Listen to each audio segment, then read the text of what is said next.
윤석열 석방 이제 헌재 시간이냐라는 이제 키워드입니다. 이제 윤석열이 자유의 몸이 되면서 이 탄핵 선고에 어떤 영향을 미치느냐, 또 이제 조기 대선 향후 전국에 어떤 영향을 미치느냐 이제 관심이 모아지고 있는데 모든 키가 이제 헌법재판소로 쥐어진 상황인데 오늘도 보니까 아직 그 평의를 넘어서 평결 절차라고 하나요? 이제 그 단계도 지금 못 나간 것 같아요. 원래는 제가 제 기억엔 노 전 대통령이나 박 전 대통령 때도 선고기일을 공보관이 뭐 발표를 한 이틀 전에였나요? 뭐 그 정도 했던 것 같은데 오늘 발표해도 뭐 빠르면 내일이고 늦으면 모레 글피인데 오늘도 발표가 없었다고 한다는 것은 생각보다 조금 선고가 지연될 가능성도 있지만 적어도 만약에 화요일 11일이 아니라고 한다면 14일의 가능성까지는 지금 언론에서 대다수 보도하고 있는 것 같고요. 좀 더 보는 언론사들은 뭐 이제 다음 주 월요일도 보는 것도 같고 그보다 더 지연됐으면 좋겠다.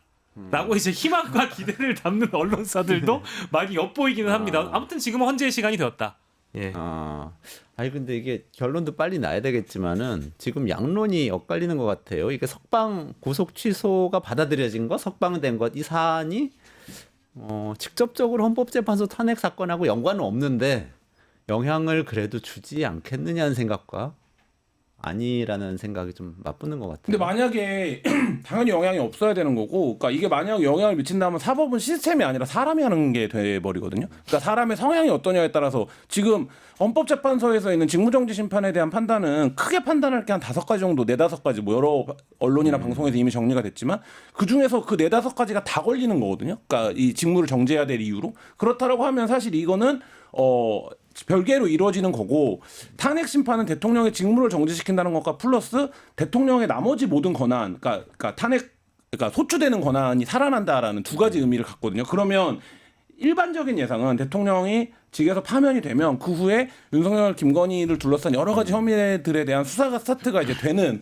국면으로 넘어갔어야 되는 건데 지금 이제 그 부분에서 뭔가 잘못되고 있는 거 아니야라고 하는데 그거는 그러니까 카르텔이라는 표현을 썼고 뭐 패밀리라는 표현을 썼지만 어쨌든 검찰 내 일부와 헌법재판소 내 일부의 사람들이 이게 법리대로 순리대로 판단하는 것이 아니라 정파적으로 진영적으로 판단하는 문제가 될 거라고 되는 것을 우려하는 거잖아요. 그리고 그런 일들이 실제 일어나기도 했고, 근데 만약에 헌재가 그런 판단을 하면 저는 그때부터는 돌이킬 수 없어질 거라고 보고, 그래서 여전히도 뭐 여러 가지 비관론적인 얘기들도 있지만 14일에 8대0이 날 거다라는 기대. 그렇게 되지 않으면 사실 그때부터는 정말 걷잡을 수 없어질 14일 거다. 8대0 두 개 다 지금 예측하셨어요. 네. 네. 책임지십시오. 꼭 그렇게 돼야 기대 섞인 전망을 하고 있습니다. 그리고 사실은 이제 아까 말씀하신 것처럼 전례에 따르더라도 노무현 전 대통령, 박근혜 전 대통령 다 11일 혹은 14일 걸렸습니다. 그러니까 25일 날 최종 변론이 있었기 때문에 2주만 하더라도 사실은 뭐 2주 한 다음에 내일 이제 선고가 나와야지 전례에 비춰서 맞는데 이게 무슨 기계적으로 움직이는 건 아니니까.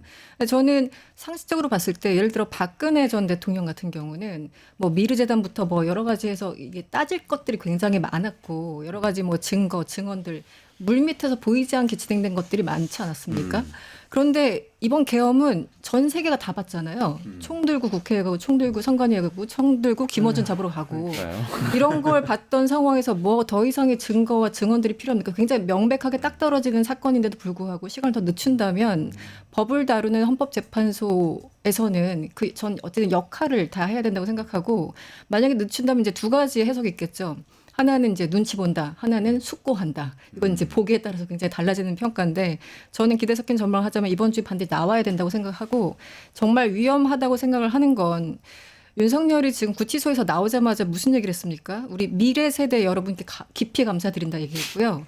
저희 구속과 관련해서 수감되어 있는 분들도 계신다. 조속히 석방되기를 기도한다. 이게 성경을 많이 읽으셨다고 하죠. 조속히 석방되기를 기도한다고 얘기했어요. 사실은 서부지법 폭도들을 향해서 얘기한 거거든요. 그 사람들 빨리 석방시켜라는 얘기인데 나오자마자 선전을 한 거지 않습니까? 이렇게 계속 내란 수괴범이 어쨌든 피의자지만 나와서 여러 가지 선동선을 앞으로 계속 할 테고 또 관저 정치를 할 텐데 이런 상황을 빨리 끊기 위해서는 어쨌든 이번 주 안에 전 헌법재판소에서 결정을 내렸으면 좋겠습니다. 네. 그 지난주에 금요일 날 그 구속 취소 결정 판결이 나왔을 때 조심스럽게 그런 예상들이 있을 거예요. 이제 그 판결문을 읽어보면 본안 재판에 영향을 미치지 않겠다라는 약간 의도적 문장들이 있거든요. 그래요. 근데 그래서 이제 많은 기자들이 이거는 헌재를 압박하는 거다. 구속 취소 결정을 이미 내렸고 그러면 7일 7일의 시간이 있으니 7일 안에 헌재가 판단을 해라. 지위에 대한. 빨리 그러고 그러면은- 검찰이 항고하면 순리대로 진행이 되는 게 아니냐가 이제 말하자면 가장 긍정적인 해석이었는데 그런 해석 많이 있었어요. 사실 그렇게 되지 전혀 않았죠. 그렇게 되지 않았다는 예. 게 충격인데 저는 그래도 또 충격이 한번 헌재에서 한 번 충격받았던 게 아주 옛날이긴 한데 그 서울 세종으로 이전하겠다고 관습헌법. 했을 때 저는 사실 그때 엄청 충격받았어요. 그 관습헌법도- 관습헌법상 서울이 수도라는 게 말이 네. 되나? 그 관습헌법도 거의 만장일치 나왔습니다. 아 그러니까요. 네, 충격적인. 근데 너무 충격인데 그래서 사실 민주당 쪽에서도 5대3 되는 거 아니야? 이런 얘기하는 분들이 있더라고요. 근데 이제 이것도 제 긍정을 담아서 말씀드리는데 저는 강하게 확신하는 게요. 8대0 파면이 나올 수밖에 없는 이유 혹은 뭐 일부에서 기각을 선택하는 재판관이 있을 수 있습니다. 이제 두 가지 정도라고 보는데 이 사람들이 인용이 아니라 기각을 결정했을 때 자신이 뭐 얻을 수 있는 이익이라는 게 상당히 적어요. 그러니까 모르겠어요. 이제 심우정 검찰총장이라는 사람이 미래에 정치를 할지 또 다른 관직을 갈지는 잘 모르겠는데 헌법재판관 이후에 뭘 어디 가서 어떻게 먹고 살 거길래 기각을 해가지고 훌륭하신 분으로 대접받고 싶은 겁니까? 그게 아니거든요. 그래서 대다수 국민들이 바라보고 있는 관점이나 시각이 인용하는 것이 합리와 상식이 맞다고 재판관들을 오히려 응원할 거란 말이에요. 그래서 뭐 조한창 재판관이라든지 뭐 또 누가 있을까요? 정영식 재판관 대표적으로 이런 분들이 뭐 국민의힘에서 추천했거나 윤석열이 임명한 사람이기 때문에 오히려 기각을 할 거다. 저는 그렇게 보질 않는 거예요. 그게 가장 이제 큰 이유이기도 하고요. 그리고 하나 더 얘기하자면 이 사람들도 법관 출신들이 많다 보니까 이번에 내란 사태에서 봤던 실제 좌파 판사로 규정하거나 수거 대상으로 몰렸던 자신들의 과거 동료들이 있지 않겠습니까? 근데 만약에 기각으로 결론이 나면 여기 내 있어요. 오른쪽에 앉아 있거나 왼쪽에 앉아 있어가지고 인용 판결 내린 사람들 전부 다 물고기밥이 될 수 있는 거예요. 그렇죠. 그런 두려움, 그런 미안함, 그런 게 분명히 작용할 거라고 보고요. 마지막으로 가장 확실한 거는요. 전 세계가 증거를 다 봤어요. 그러니까요. 네. 증인이 많습니다. 뭐 이거 그리고 하나만 더 오늘 이거 저기 뭐야 우리 구속 취소 얘기했으니까 이렇게 절차적 정당성을 잘 지키는 나라였어요?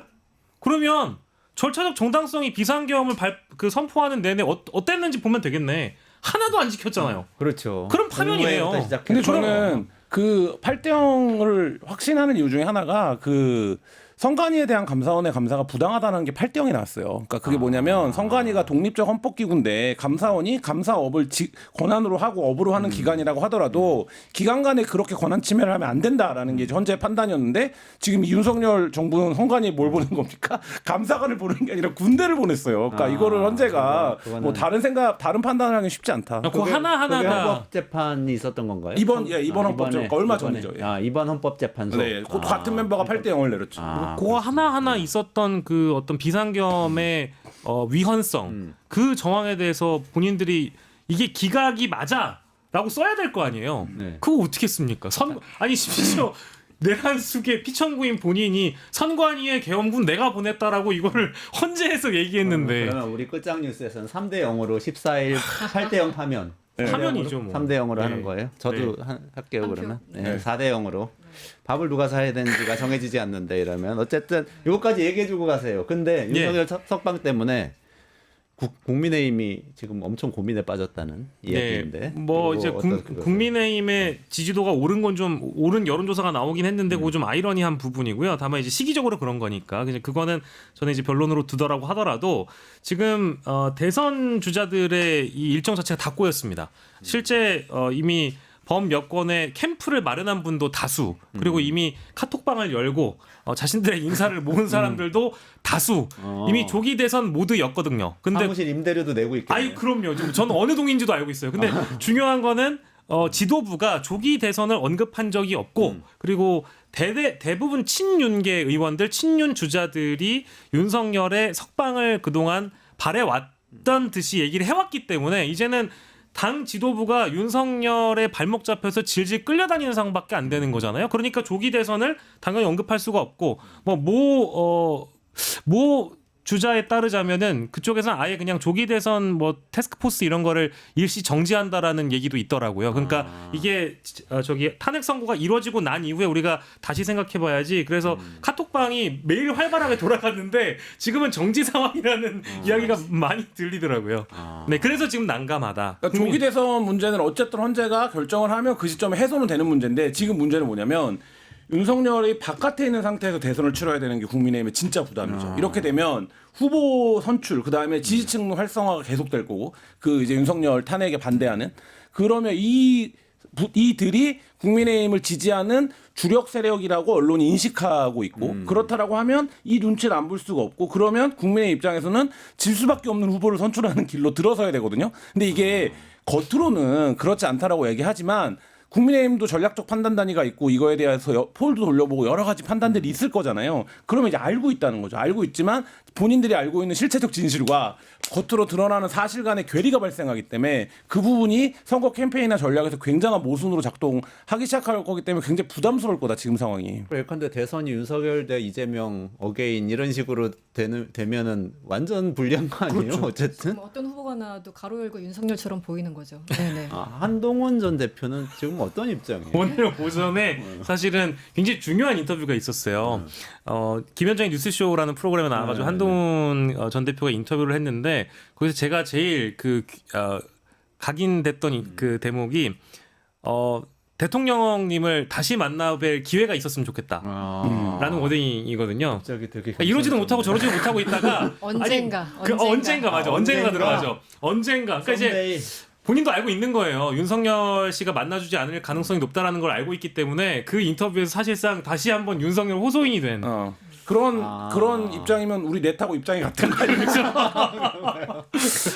한동훈 전 대표는 체포 당할 뻔한 네. 인사잖아요. 네. 네. 이제 인간적으로라도 일단 만나기 싫겠죠. 네, 심정적으로. 그래서 하여튼 언젠간 만날 테지만 점점점 이렇게 얘기를 했고요. 어쨌든 대선 주자들도 서로 지금 다른 온도차를 보이면서 입장 표명을 하고 있어서 굉장히 앓고 있는 것 같습니다. 또 뭐 국힘 관계자 어떤 보도에 인용된 건데 보수 전체를 보면 안 좋다. 우리 조기 대선은 굉장히 안 좋다라고 속내를 하고 있죠. 네. 아니 근데 일단 확률적으로 봐서 그러면 김문수 확률 상승, 한동훈 확률 하락 이렇게 되는 건가요? 윤석열 석방이나 이벤트가 그러니까 안에 있는 것보다 밖에 있을 때 그 확률을 높이겠죠. 당연히 높일 거고 그다음에 누가 후보가 되던 윤석열을 의식하고 윤석열을 염두에 둔 캠페인을 할 수밖에 없는 구조로 빠져들고 있기 때문에 왜냐하면 국민의힘 지도부가 내란은 안 돼요. 야, 비상계엄은 안 돼. 우린 이것과 손을 끊을 거야. 이 태도를 유지해온 게 아니잖아요.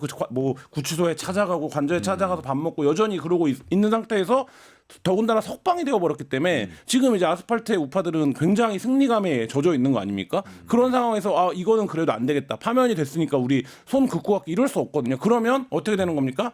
한동훈 씨가 얘기한 대로 구시대의 깃발을 들고 그 선거를 치를 수밖에 없는 이 상황인데 뭐 이게 선거 구도에서 가장 안 좋은 그림이죠. 지금 국민의힘이 상상할 수 있는. 시간이 부족한 게 제일 큰 문제인 것 같아요. 그러니까 조기 대선 모드로 전환을 해서 당 전체가 온 에너지를 다 우주의 기운까지 끌어모아도 될똥말똥한 지금 선거 안 되는 거예요 사실인데 국면인데 이렇게 지금 석방이 돼버리니까 완전히 지금 뭐랄까 제가 오늘 오전에도 썼던 표현입니다만 관짝을 닫았는데 갑자기 이제 좀비가 돼가지고 나타난 다음에 모든 인간들의 그 발목을 붙잡고 안놔주는 지금 형국이 돼버리는 거죠.